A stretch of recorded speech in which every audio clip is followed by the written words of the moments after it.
don't want no pumps in there. You don't.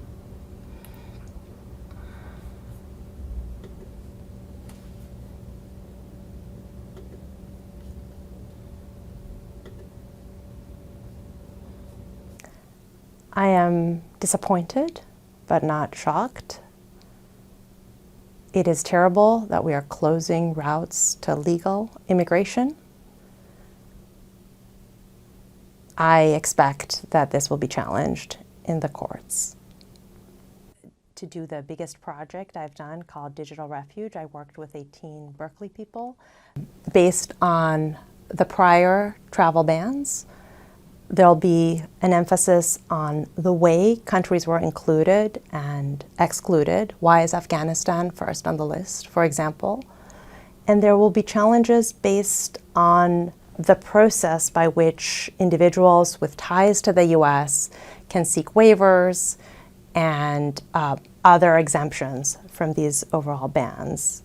The Supreme Court made different decisions based on the facts of the different travel bans, and I believe a fact-specific inquiry is likely to follow when this is challenged before lower courts and ultimately the Supreme Court.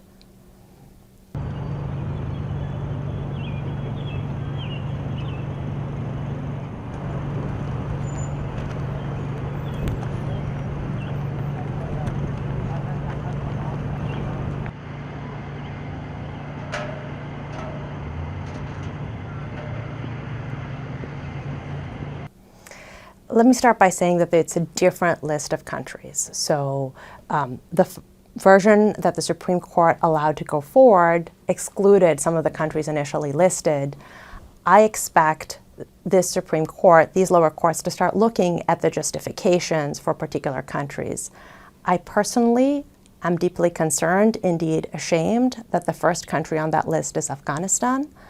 I think that we have behaved in a variety of ways that are unacceptable, and by denying people who supported the US and their families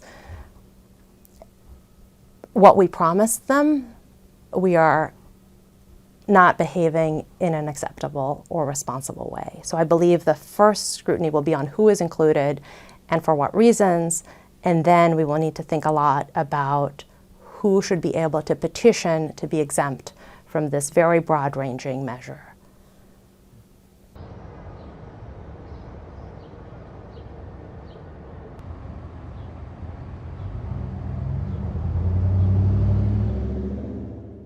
Such as Gabby's old house. Nah, way worse. He's gonna get bullied from the